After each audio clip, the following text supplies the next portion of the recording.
Ai, ai, ai, vou dizer uma coisa pra vocês. Tem uma coisa que me deixa zangada, deixa a loira brava, é misturar, por exemplo, Polícia Federal com gente que não presta. Polícia Federal com Janot, né? Misturar a Lava Jato de Curitiba com Janot. Eu não gosto dessas coisas, sabe? É uma coisa que de fato assim me tira um pouquinho do prumo. E aí, o presidente Michel Temer hoje partiu pro ataque. Foi pra cima da Polícia Federal com unhas e dentes, minha gente. A polícia que fez um relatório, que já está no Supremo, em que afirma, por A mais B, que o presidente era uma espécie de comandante de parte do quadrilhão do PMDB. Eu tô dizendo parte porque a quadrilha, segundo as investigações, é grande. Estava em todo lugar. E esse relatório diz respeito a alguns crimes e não todos. Mas o relatório é o seguinte, a polícia diz: tenho evidências de que o presidente e seus parceiros de partido montaram uma organização criminosa e que a corrupção rolava solta, era o festerê da corrupção. O caso envolve a cúpula do PMDB e, segundo o relatório da PF, Temer teria recebido vantagens diretas de mais de 31 milhões de reais. O montante da safadeza aí, segundo a Polícia Federal, é de quase 90 milhões, tá? 30%, 31%, segundo a polícia, teria ficado ali de uma forma, direta ou indireta, para o Michel Temer. E o esquema funcionaria assim. Tinha um primeiro escalão e tinha um segundo escalão da corrupção. No primeiro escalão estariam os comandantes, Michel Temer, e o próprio Eduardo Cunha, que está em cana, está preso. Eduardo Cunha, que foi o presidente da Câmara dos Deputados, dispensa apresentações, todo mundo conhece o Cunha, né? E aí os dois atuariam juntos. O Cunha seria o responsável pela parte das negociatas e chantagens, por chamar o pessoal e dizer: vem cá pro toma lá da cá, senão vai ter grampo, vai ter espionagem, vai ter denúncia, coisa assim. E ao Temer ficaria aí a responsabilidade de viabilizar os atos negociados por Cunha. Isso segundo a polícia, tá, gente? Seria uma atuação aí conjunta. Bom, o segundo escalão do esquema seria formado por gente que hoje ainda está no governo, Eliseu Padilha, Moreira Franco, e por Gedel Vieira Lima, o Alibaba dos 51 milhões, que está preso, né?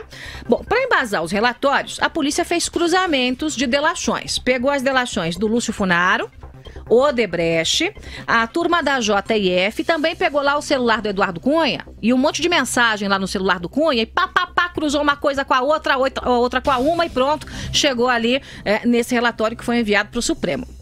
E aí o presidente não gostou do relatório e saiu atirando. Ele disse em nota o seguinte: facínoras roubam a verdade ou roubam do país a verdade. Vou repetir, abre aspas, facínoras roubam do país a verdade, fecha aspas.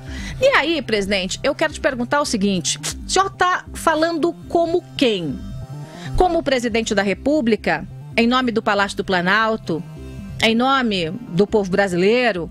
Ou o senhor está falando como um suspeito, alguém que é investigado, alguém que vai ter que responder a esse processo e provar se tem inocência no cartório, provar sua inocência no cartório? Porque isso é muito importante.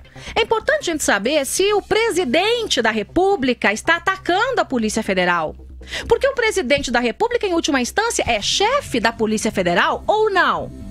Polícia Federal está subordinada ao Ministério da Justiça. Quem é chefe do ministro da Justiça? O presidente da República.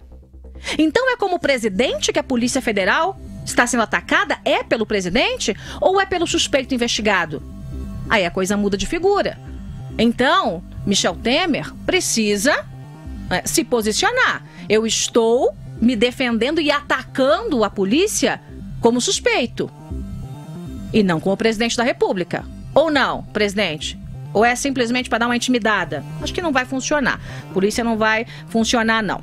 A Polícia Federal não é Rodrigo Janot, que mostrou os fundilhos nos últimos dias. Aliás, todo mundo tá com o fundilho à mostra. Bumbum na janela. Tá todo mundo com o bumbum na janela. Pessoal do PT, PMDB, Janot, Marcelo Miller, tá tudo lá. E não é a primeira vez, atenção, que a Polícia Federal coloca a faixa no Michel Temer de corrupto.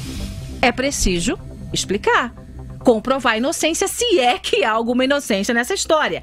É claro que esse relatório servirá de base para uma segunda denúncia do Rodrigo Janot. Por enquanto, minha gente, é assim, não vai dar em nada. Por enquanto, eu digo hoje. Hoje, dia 12 de setembro, às 6 horas e 7 minutos. Por enquanto, não vai dar em nada. Daqui 10 minutos, pode ter uma reviravolta na política. Por quê? Porque a turma lá do Palácio já negociou com a turma da Câmara, já negociou com o Congresso Nacional, e como o Janot tá mais queimado do que qualquer outra coisa, por enquanto a coisa fica do jeitinho que tá, vai chegar a denúncia e vai ser arquivada. A não ser que o Rocha Loures, o homem da mala, abra a boca. A não ser que o Alibaba, Gedel Vieira Lima, abra a boca. A não ser que alguém diga, olha, esse dinheiro aqui pertence a A, B, C, né, se tem ou não participação do presidente da República, nesse caso. Mas aí, eu quero dizer o seguinte, presidente, com todo respeito, o senhor tem todo o direito de espernear, de atacar, de contra-atacar, mas a polícia tem o dever de fazer o seu papel. É mais do que um direito, é um dever. A sociedade tem o direito de saber se o presidente da República em algum momento comandou ou não esquema de corrupção. A sociedade tem o direito de saber. Isso está muito além do Janot. A pendenga que o senhor tem com o Janot e que o Janot tem com o senhor é problema, em última instância, de vocês, ainda que tenha se tornado um problema da República. Agora, a sociedade tem que saber quem está comandando a presidência da República. Lembre-se que há pouco houve um impeachment de uma das presidentes mais corruptas da história, né? Eu não vou dizer a mais porque, né, o Lula sempre está ganhando, né? Então, o presidente disse na nota o seguinte, abre aspas, chega-se ao ponto de se tentar condenar pessoas sem querer ouvi-las. E aí eu preciso te lembrar, presidente, de novo, que no caso da JBS, a Polícia Federal mandou para o senhor um relatório, um interrogatório com 82 perguntas. Deu prazo extra e mais um pouco e nenhuma pergunta foi respondida. Então não dá para dizer que a polícia, né, tá querendo condenar sem ouvir. A polícia tentou ouvir. O senhor não quis falar, né?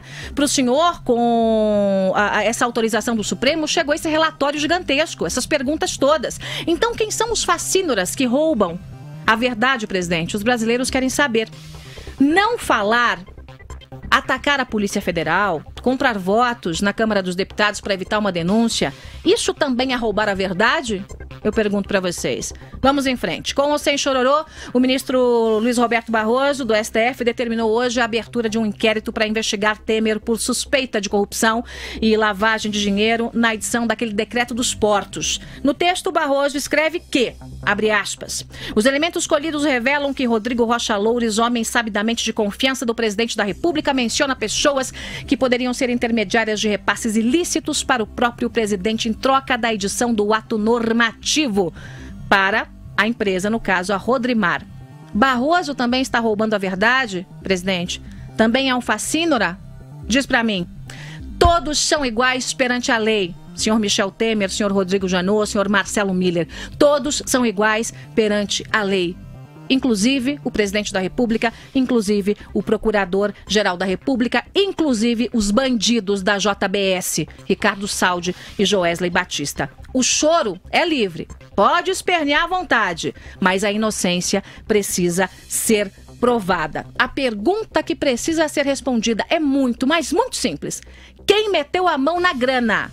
Quando e quanto? Qual é o valor? Simples assim. Jovem Pan, colocando os pingos nos is.